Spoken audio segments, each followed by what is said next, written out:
Nitin Yahoo کا تو survival اسی میں ہی ہے کہ جنگ دوبارہ شروع ہو جائے اور اس کی عادت تاکہ جو وہاں اس کی رجیم ہے وہ کنٹینیو رکھے.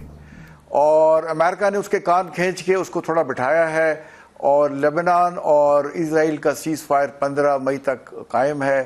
اس میں کوئی خاص اس کی سیز فائر کی وائلیشن نہیں ہوئی. اور جیسے آپ کو پتہ ہے کہ 2 ایکس وزیر اعظم اسرائیل کے جو کہ نیتن یاہو کی پارٹی میں ہیں وہ اعلان کر چکے ہیں کہ جو آنے والا الیکشن ہے ہم نیتن یاہو کے خلاف لڑیں گے. تو میرا اپنے خیال میں نیتن یاہو کے دن گنے جا چکے ہیں اور امریکہ نے بھی پورا زور لگا لیا ہے. ایران پہ اپنی ٹرمز وہ نہیں بنا سکا اور یہ امریکہ اور ایران 2 ملکوں کی وجہ سے اور اسرائیل کو آپ شامل کر لیں پوری دنیا ایک اکنامک کرائسس سے دوچار ہے. دنیا کا ہر ملک ہر شخص اور وہ دیکھیں وہ آئل اس میں آئل نہیں پاس ہو رہا, LNG نہیں جا رہی, باقی ٹریڈ نہیں ہو رہا. تو یہ ان کی لڑائی کی وجہ سے پوری دنیا ان سے زچ ہوئی ہے اور وہ دیکھ رہی ہے کہ کب ان کا معاملات کو حل کیا جائے.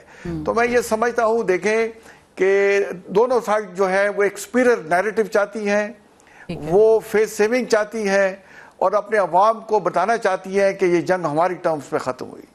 دیکھیں اگر میں سمجھتا ہوں کہ اسلام آباد ٹاکس 2 ہو جاتی تو معاملات کافی بہتری کی طرف جا سکتے تھے.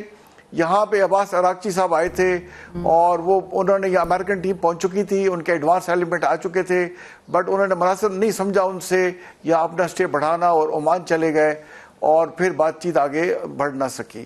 تو بجائے اس کے کہ ٹھیک ہے پاکستان ایک رول پلے کر رہا ہے, میں یہ سمجھتا ہوں کہ پاکستان کی کوششوں سے بالآخر دونوں ایران اور امریکہ کو نیگوسیشن ٹیبل پہ بیٹھنا ہوگا.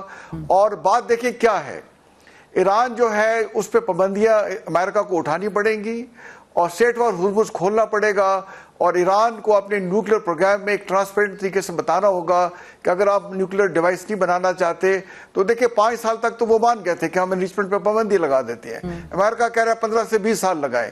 تو بیچ میں کئی بات بن سکتی ہے 10 سال کے ارد گرد, جو میرا خیال ہے ایران کو اگر 10 سال اکنامک ریوائول کے لیے مل جاتے ہیں, ان سے پابندیاں ہٹ جاتی ہیں تو ایک وہ اکنامکلی بہت ہی طاقتور. اور پھر ظاہر ہے کہ ٹرمپ صاحب نے صدر تو نہیں رہنا نا, یہ تو دوسرا ان کا ٹینور چل رہا ہے. اس کے بعد ظاہر الیکشنز ہونے ہیں اگر میں غلط نہیں ہوں 2028 میں, اور پھر اس کے بعد ظاہر ہے کہ کوئی نیا جو بھی ایڈمنسٹریشن آئے گی جس طریقے سے بھی چلے گا ہو سکتا ہے تھوڑی سی لچک دکھائی جائے.